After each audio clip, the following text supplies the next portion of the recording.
إن الحمد لله نحمده ونستعينه ونستغفره ونعوذ بالله من شرور أنفسنا وسيئات أعمالنا. من يهده الله فلا مضل له ومن يضلل فلا هادي له، وأشهد أن لا إله إلا الله وحده لا شريك له، وأشهد أن محمدًا عبده ورسوله. يا أيها الذين آمنوا اتقوا الله حق تقاته ولا تموتن إلا وأنتم مسلمون. يا أيها الناس اتقوا ربكم الذي خلقكم من نفس واحدة وخلق منها زوجها وبث منهما رجالا كثيرا ونساء، واتقوا الله الذي تساءلون به والأرحام إن الله كان عليكم رقيبا. يا أيها الذين آمنوا اتقوا الله وقولوا قولا سديدا يصلح لكم أعمالكم ويغفر لكم ذنوبكم، ومن يطع الله ورسوله فقد فاز فوزا عظيما. أما بعد، فإن خير الحديث كتاب الله، وخير الهدي هدي محمد صلى الله عليه وسلم، وشر الأمور محدثاتها، وكل محدثة بدعة، وكل بدعة ضلالة، وكل ضلالة في النار. عباد الله، يقول الله عز وجل في محكم تنزيله: ويسألونك عن المحيض قل هو أذى فاعتزلوا النساء في المحيض ولا تقربوهن حتى يطهرن، فإذا تطهرن فأتوهن من حيث أمركم الله إن الله يحب التوابين ويحب المتطهرين. وعن عائشة رضي الله عنها قالت: جاءت فاطمة بنت أبي حبيش إلى النبي صلى الله عليه وسلم فقالت: يا رسول الله إني امرأة استحاض فلا أطهر، أفأدع الصلاة؟ قال: لا، إنما ذلك عرق وليس بحيض، فإذا أقبلت حيضتك فدعي الصلاة، وإذا أدبرت فاغسلي عنك الدم ثم صلي. متفق عليه. وللبخاري: ثم توضئي لكل صلاة. أقول ما تسمعون، وأستغفر الله لي ولكم ولسائر المسلمين من كل ذنب، إنه هو الغفور الرحيم.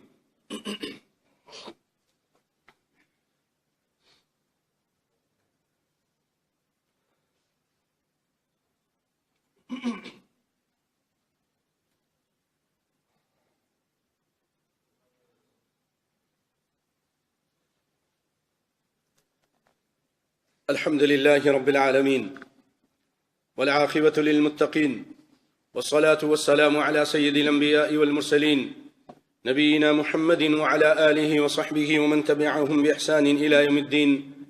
أما بعد، سامعين محترم،